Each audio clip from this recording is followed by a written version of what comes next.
What's going on, everybody? Jay How here, and in this Diablo 3 Barbarian guide, we're going to talk about patch 2.6.8 on the PTR, things that we've seen, but more importantly, we're going to talk about the Frenzy build. There's a couple of Barbarian builds going around. I'm going to cover the skills, the gear, how it functions, and how this is adding up compared to some of the other builds out there. So let's get into it. So it's pretty clear what you're running, Frenzy, with any of these abilities, and this is going to get all of the runes. Now, when you do pick one of these, it's going to be based on your gear, based on which element you have that's going to apply to your bracers and your amulet. We'll cover that in the gear section. You can use any rune here because you're going to get them all, but in order to get the most damage, it's going to depend on your gear. Wrath of the Berserker with Insanity. We'll talk about how to keep this up later, as there will be some potential downtime with this, but the added bonus of the damage, the invulnerable, all of that's going to help quite a bit. Now, when things get interesting, Furious Charge with Merciless Charge. This is going to help you proc your Band of Might. Furthermore, it's going to help you reposition in case you get in a dangerous situation against mobs. You can also use that to go with your Templar, who's going to be using the Oculus Ring. There's multiple ways to utilize Furious Charge. First and foremost, the mobility to get to a safe area, but then also find a more advantageous spot. Battle Rage with Bloodshed. Easy pick here with the crit hit chance going up, getting that going, then of course getting that bonus damage. Now the fun part, Threatening Shout. If you want to push higher, greater rifts, you will need to go with Falter, making sure that enemies take 25% increased damage. Now there is different ways to utilize this. I remember early on the PTR, people were going Demoralize so that they could taunt them over to that Oculus. That's not going to help you get up there. There's different ways to utilize this, but Falter is the way you're going to push those high, greater rifts. As far as your other shout goes, War Cry with Veteran's Warning, increasing your dodge chance while affected by War Cry. Of course, that's going to help out quite a bit in the way of surviving, in the way of being tanky, and to be in those fights, which you are going to be swinging furiously at times just to make sure you live. As far as your passives go, Ruthless, we know at high greater rifts, this is how you get those high health targets down, including the rift boss. Boon of Bolcathos to pair with your Wrath of the Berserker. Get that cooldown reduction. Try and have as much uptime as you can. If you're pushing high greater rifts, I do recommend Nerves of Steel. However, if you're feeling you really need to push that, you can clearly find something else there. You can use Rampage. And speaking of Rampage, there's two different options. You can go on the fourth one, or you could incorporate both of them. I've seen various plays around this. Berserker Rage, because you're always going to be at max fury, this is going to give you 25% increased damage. I'm not a big fan of Rampage, although it does have the effectiveness in this. I'm not sure if that's the perfect one, but you can debate on whether you really want to push those high greater refs. Take off Nerves of Steel, use both of them, but that's really up to you in terms of how hard you want to push and where you need that forgiveness factor. A quick note about Frenzy is that you're going to attack really fast. And I have found that even clicking sometimes is going to be hard.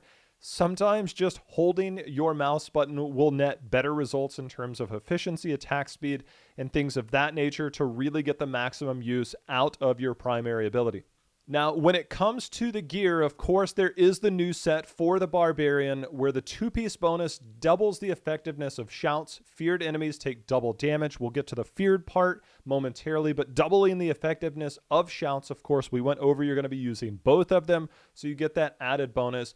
At the 4-piece, each Frenzy stack reduces damage taken by 5. Since you're going to be stacking up to 10 times, this is 50% damage reduction that it continues to help you push those higher, greater rifts. And of course, the 6-piece bonus, currently right now on the PTR, it deals 1,000 increased damage per stack, again, stacking up to 10 times. When it comes to that set, you'll be utilizing all 6 pieces in the boots, the pants, the chest, the helm, the shoulders, and the gloves. Because you're going to want to have as much uptime as possible when it comes to Wrath of the Berserker, of course, that's going to help your survivability, plus your damage. You need to have cooldown reduction on your shoulders and your gloves. This is crucial. Crit chance, crit damage on your gloves with that cooldown reduction, of course, the strength. For your shoulders, strength, vitality, all resist, and cooldown reduction can go a big way towards that survivability. Another quick tidbit is don't forget, with Frenzy being a primary ability, you can also put this on your pants. Getting that extra Frenzy damage on your pants with Strength, Vitality, Frenzy can also help a lot in those situations. And then, of course, basically the usual at your helm, chest, boots, where it's going to be main stats, reducing damage or bonus life or all resist in that case. And, of course, crit hit chance on your helmet with a diamond in it to get more cooldown reduction because you are going to need it for that Wrath of the Berserker. Now let's focus on the weapons, because Oathkeeper is definitely one that you're going to look at with your primary skills attacking faster and dealing bonus damage in the range of 150 to 200%. Obviously, the higher, the better in that situation. Continuing down that trend, you want to make sure you have the cooldown reduction on here, your strength, of course, the socket with the gem, all of that to really kind of push this to the next level.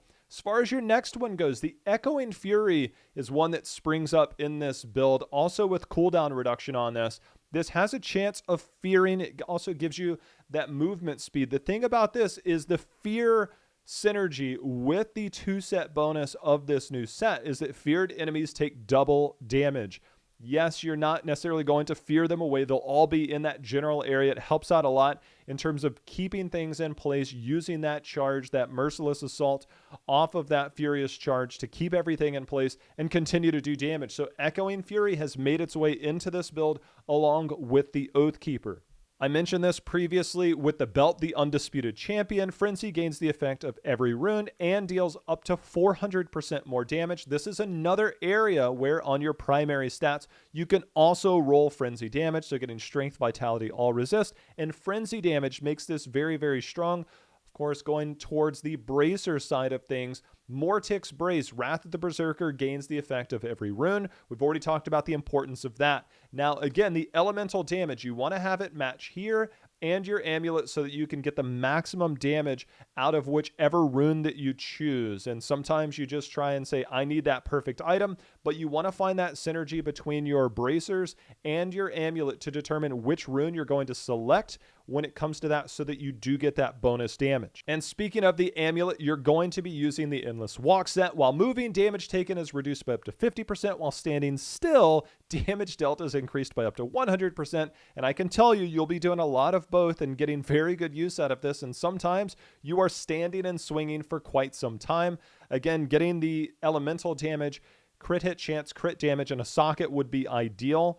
If not, then of course, getting the crit hit chance, crit damage, strength, and a socket is going to be necessary. Of course, with the Compass Rose, getting cooldown reduction there is going to be another area that's going to help you to keep that Wrath of the Berserker up. When it comes to the other ring, you can actually go one or the other. It's based on two different rings. Again, if you're pushing high greater rifts, Convention of Elements will be what you choose in order to get to those higher greater rifts. However, if you have a better statted Band of Might, you can put it here and put the other one in the cube. Now, if you're having trouble staying alive, and we'll go ahead and jump forward, if you're having trouble staying alive, you can use the Band of Might and then put something like the Aquila Cuirass in the cube for extra survivability. However, again, if you are using this to push greater rifts, you will need to push into more damage stats. Now, this is early in the PTR, and so there might be some more variations that come forward. So make sure and subscribe for future videos where we'll touch upon this again once the season goes live. When it does come to the cube, however, you're going to be using basically the same old of one weapon, one armor, and one jewelry. If you're playing season, you know that you can use any combination of those. However, if you're playing non-season, of course, this definitely appeals to you a little bit more. This is going to use the Depth Digger's primary skills that generate resource, deal 100% increased damage when it's in the cube, meaning that your Frenzy now is going to be that much better. As far as your other slot, the Bastion's Revered Frenzy now stacks up to 10 times. I touched on this earlier, and it hits an additional time per stack. Each additional hit will chain to any enemies within 15 yards, and the damage is split between all of the effective enemies. And now once you start to get that going and you get Frenzy stacked up and you can charge from pack to pack, ideally you're going to have that movement speed to get there quicker, but once you get through a pack or you want to group things together, you keep your Frenzy up. Of course, that synergizes well to keep your damage mitigated through your set. It allows you to push your damage. It allows you to swing faster. You want to try and keep your Frenzy up as much as possible. This allows you to get those 10 stacks, keep that going, and then, of course, do a severe amount of damage along the way. course, I already mentioned this with the jewelry, whether it's Band of Might or the Convention of Elements, you want to have the better statted one equipped and then put the other one here to get the maximum effectiveness. However, the Band of Might here, making sure that's 80% reduced damage, of course, helps out a lot. That does come from your Furious Charge, which if you don't have your Band of Might up and you don't have that procced every 8 seconds, you are going to be hurting for quite some time. So you want to make sure that you keep an eye on that in your buffs and make sure you keep that going. When it comes to your legendary gem, it should be no surprise. Simplicity Strength is going to be right at the top. Increase the damage of your primary abilities. Of course, once you reach level 25 with this, hits with primary abilities heal you for 4% of your maximum health. Shouldn't go without saying that you're going to be swinging fast. You're going to get a lot of value out of this from Frenzy on both aspects of that. Bane of the Trapped, another one. You're just going to have everybody around you. You're in melee range. It's hard not to get the bonus off this. Just bonus damage. Again, higher, greater rift pushing.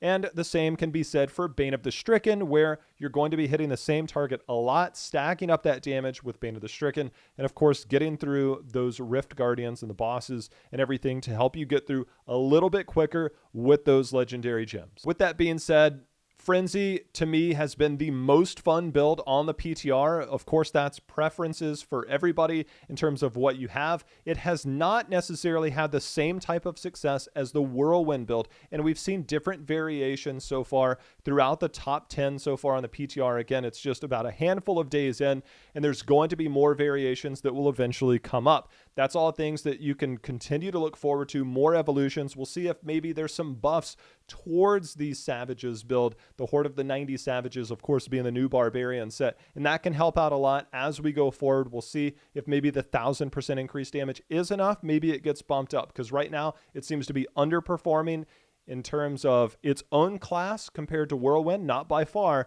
but it's also underperforming versus some of the other classes that are out there so far.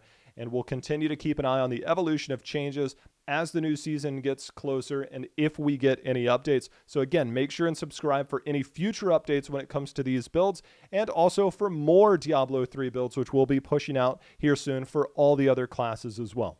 And that'll do it for this Diablo 3 Barbarian guide with the new set for patch 2.6.8 on the PTR. Again, look for more updates. Thank you guys for watching. Be sure and leave a like or a comment below if you like this video. Thank you so much for watching. Till next time, happy hunting. See you again.